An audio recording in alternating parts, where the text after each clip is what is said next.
La preuve par récurrence faible est un mode de raisonnement valide en mathématiques. C'est une façon de démontrer les choses et en général, c'est une méthode de démonstration qu'on utilise quand on est en face d'une propriété, d'une proposition qui dépend d'un entier naturel. Donc, je vais dire soit P de n, un propos qui est défini pour n supérieur ou égal à n0. Elle a trois étapes. La première étape dit qu'il faut vérifier que la proposition P est vraie pour les premiers entiers. Par exemple, pour n égale à n0. Alors, si vous me dites, par exemple, pour tout entier naturel n supérieur ou égal à 3, 2 exposant n plus grand que n factoriel, pour savoir si ça c'est vrai, pour tous les entiers qui sont plus grands que 3, il faut quand même savoir si la proposition est vraie pour le premier entier. Donc, est-ce que c'est vrai que 2 exposant 3 est plus grand que 3 factoriel? Alors, 2 exposant 3, c'est 8, c'est plus grand que 6. Donc, oui, la proposition est vraie pour le premier entier. Donc, c'est l'étape. Si cette étape ne marche pas, si elle est fausse, par exemple, si j'ai... Ça, c'est faux. Et si c'est faux, ça veut dire que cette proposition est fausse, puisqu'elle n'est même pas vraie pour le premier entier. Alors, elle est peut-être vraie pour d'autres valeurs de n, mais tel qu'écrit, ce résultat n'est pas un théorème. À l'étape 2, on va se donner un entier quelconque, k, qui est plus grand ou égal à n0. On va se fixer un entier k. Vous avez ici n0, et puis vous avez n0 plus 1, n0 plus 2, etc. Jusqu'à un entier k. La méthode dit qu'il faut supposer que la proposition est vraie pour l'entier k. On suppose que P de n est vrai pour n égale à k. Autrement dit, dans mon exemple de tout à l'heure, je suppose que 2 exposant k est plus grand que k factoriel. Ça, c'est admis. Alors, si vous me dites, mais c'est quoi k? Donc, par exemple, si j'ai n supérieur ou égal à 3, je peux prendre k égale à 9, k égale à 10, mais dans la démonstration, je ne fixe pas de valeur pour k. C'est un entier quelconque. Tout ce que nous savons, c'est qu'il est plus grand ou égal à n0. Et il est fixe. On va supposer que P de n est vrai pour n égale à k. On veut démontrer que P de n est vrai et on suppose que P de n est vrai pour k. Donc, est-ce qu'on n'est pas en train de tricher? On n'est pas en train de tricher parce que, et c'est là le génie de la méthode, elle dit, si vous supposez que la proposition est vraie ici, est-ce qu'il va s'en suivre que la proposition est encore vraie pour l'entier suivant? Autrement dit, si ce propos est vrai ici, est-ce que cela entraîne comme un effet domino, et je mets un point d'interrogation, on ne sait pas, si on arrive à montrer que pour n'importe quel entier plus grand que n0 que je me donne, si la proposition est vraie pour k, alors il s'ensuit qu'elle est vraie pour k plus 1, j'aurais démontré qu'elle est vraie pour tous les entiers, puisque je sais qu'elle est vraie ici. Si elle est vraie ici, elle sera vraie ici. Si elle est vraie ici, elle sera vraie ici, et comme je l'ai dit, par effet domino, elle sera vraie pour tous les entiers à partir de n0. Mais attention, il faut pouvoir démontrer cet aspect. C'est l'étape 2. Il faut montrer que P de n est aussi vrai pour n égale à k plus 1. Si lui il est vrai, il faut que je montre que lui il est vrai. Alors j'aurais montré que la proposition est vraie pour tous les entiers. À l'étape 3, je conclus. Quel que soit n supérieur ou égal à n0, P de n est vrai. On va appeler cette étape l'amorce de la récurrence. On va appeler l'étape 2 l'hypothèse de la récurrence.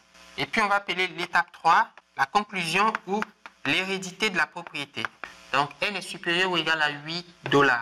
On veut montrer que une somme de n $ peut s'obtenir au moyen des pièces de monnaie de 3 $ et puis des pièces de monnaie de 5 $ ou des billets, okay, peu importe. Donc ce sont des unités monétaires.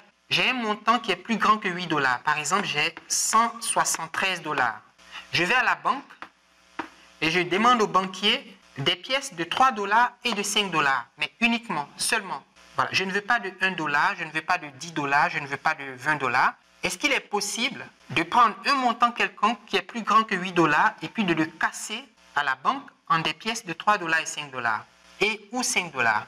La réponse est oui, et c'est ce qu'on va démontrer. N0 vaut 8, Donc, il faut voir si avec 8 $, je peux obtenir 3 $ et 5 $. Ben oui, puisque je peux écrire 8 $ comme 1 fois 3 $ plus 1 fois 5 $. Donc, P de n est vrai pour n égale à 8 $.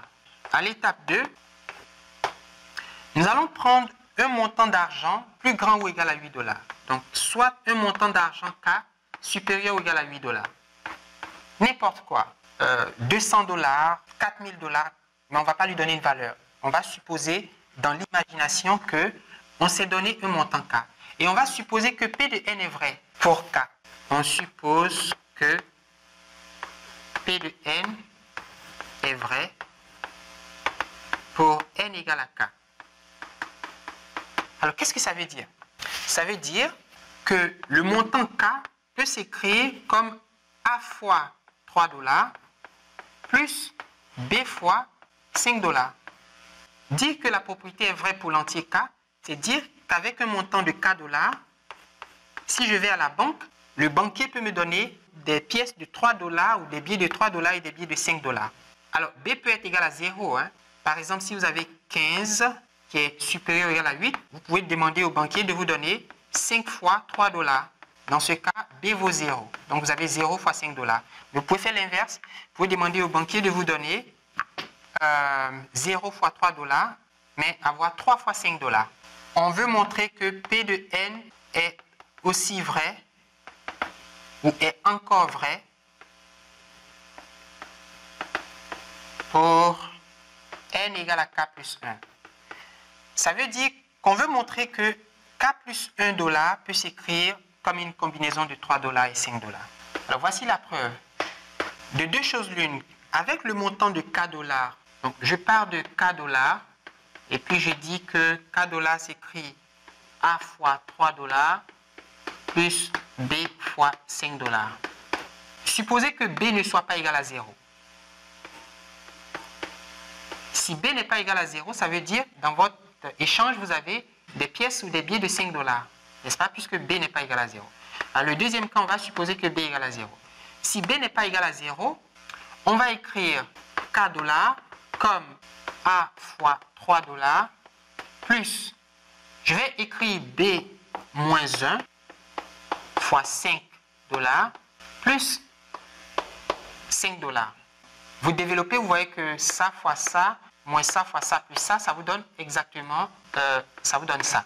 K plus 1 $, ça veut dire K plus 1. Donc j'ajoute 1 à cette expression, ça fait 6 $ ici.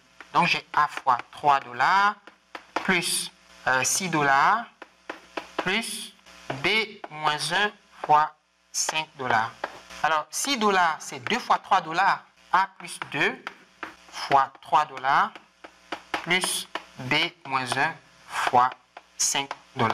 Et je viens de montrer que si j'ai au moins un billet de 5 $ dans mon change pour le montant K, parce que j'ai supposé que ça c'est vrai, mais si lui n'est pas nul, alors je vais prendre un billet de 5 $, ajouter 1 $ pour en faire 6 $ et puis en faire la monnaie pour 3 $. Donc j'ai 2 fois 3 $ et puis voilà, j'ai constitué une monnaie qui ne contient que des 3 $ et des 5 $. Donc j'ai montré que la propriété est vraie pour K plus 1.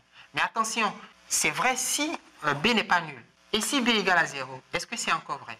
Alors si B vaut 0, ça veut dire que les K $ ne sont constitués que de 3 $. Par exemple, si vous avez 18 $, qui est supérieur ou égal à 8, vous pouvez l'écrire comme 6 fois 3 $. Et puis 0 fois 5 $. Donc vous voyez que B c'est 0. Donc on est dans ce cas.